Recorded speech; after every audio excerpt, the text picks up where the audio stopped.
ho ampitombona ho aminareo any ry havana ny fahasoavana sy ny fiadanana avy amin'Andriamanitra ray sy Jesoa Kristy tompontsika. Amen.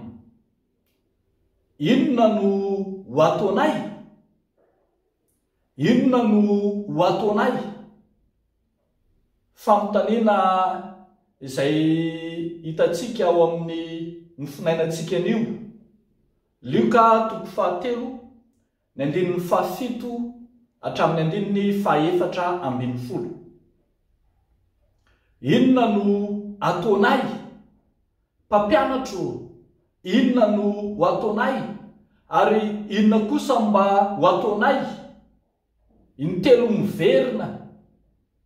Ny fanontaniana mitovy ny antefa tamin'ny Jaona mpanao batisa rehefa nandray sy nanaraka ny hafatry Jaona, ny fampibebahany Jaona ny olona dia nitady ny vokatry ny fibebahana. Rehefa nitory-teny Jaona dia nandray ny tory-teny ny olona tonga hatramin'ny fibebahana, natao batisa, ary dia azo lazaina fa naomby ara-panahy ny fitorianany fibebahana nataon'ny Jaona mpanao batisa. Kanefa hitantsika eto fa tsy mijanona ao amin'ny famokisana ny ara-tsaina sy ny ara-panahy fotsiny ny tory-tenin'ny Jaona, fa mitondra ho any amin'ny fampiarana ny ara-nofo sy ara-piaramonina mihitsy. Dia indreo ireo sokajin'olona samy hafa hitantsika eto, ny vahoaka, ny mpamoretra, ny miaramila, manontany izay tokony ho ataony. Dia hitantsika eo ny valiny fa tokony ataony izay nandray ny fibebahana, ny mampiatra izany amin'ny mpiaramonina aminy, miaina amin'ny fibebahana, amin'ny mpiarabelona aminy, ampiarina ho vokatry ny finoana ny asan'ny finoana. Arak'izany dia hitantsika eto amin'izao tenin'Andriamanitra izao fa tsy mijanona ho vokatra ara-panahy fotsiny ny vokatry ny fibebahana, fa tsy maintsy ho tsara fiaramonina, ho olona afaka miara-miaina amin'ny mpiarabelona aminy, tsy ho mpanjakazaka na anapatra ny fahefany amin'izay miarabelona aminy, fa tsy maintsy mamboly fiaramonina vaovao, tahaka izay ataon'ny Jaona mpanao batisa eto hoe raha misy manana akanjo roa, raha misy tsy manan-kohanina dia aoka anao toy izany koa, izara ho an'ny tsy manana. Ambara eto fa ho an'ny mpamoretra dia lazaina fa tsy tokony handoa mihoatra noho izay tokony ho alaina ny olona. Ho an'ny miaramila dia nambara fa tsy tokony hitohatoha foana ary hianina amin'ny karama izay omena azy. Izany hoe mila avadika izay nandray ny finoana amin'ny fomba hita maso ny finoana izay noraisiny, na koa hoe mila ampiarina amin'ny fiainana andavanandro sy eny anivon'ny mpiarabelona ny fibebahana izay natao. Tsy ny fihirahirana ny fibebahana, na ihany koa fa efa niova fo na efa mino no zava-dehibe, fa tokony hisy vokatra azo tsapain-tanana sy hita maso miantefa mivantana amin'ny mpiaramonina ny fibebahana izay natao. Ary tsy ny fibebahana ihany, fa ny tory-tenin'ny fiangonana rehetra dia tory-teny mitondra makany amin'izay tokony ho ataon'ny olona.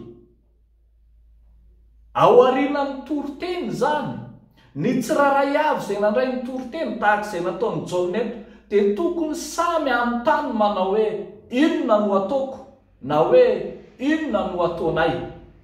tsy mandeha ho azy arak'izany ny torotenin'ny fiangonana dia miompana betsaka any amin'izay tokony ho ataon'ny olona. Izany no ahitantsika fa ny apahany betsaka amin'ny torotenin'ny fiangonana dia miresaka fampiarana ny amin'izay tokony ho ataon'ny olona, miresaka ny fiainan'ny olona andavanandro, miresaka ny amin'ny fiarahamoniny mpino.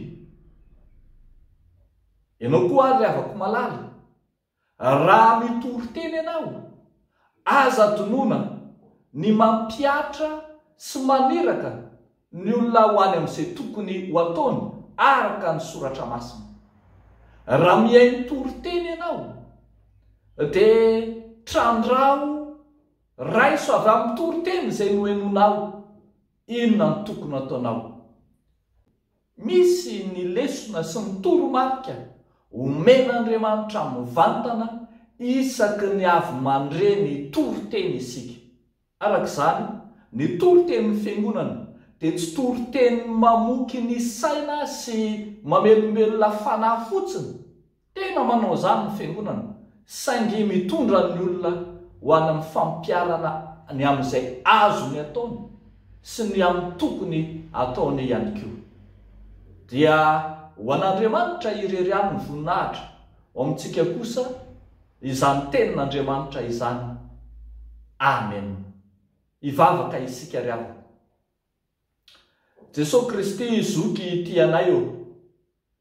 Misaotra anao manokana izay noho ny ianao ilay miteny aminay ny amin'ny tokony ho ataonay. Ary tsaroanay fa efa fiainan'ny fiangonana izany. Ny amin'ilay mpiambina fonja izay niteninao inona no ataoko mba ho vonjena.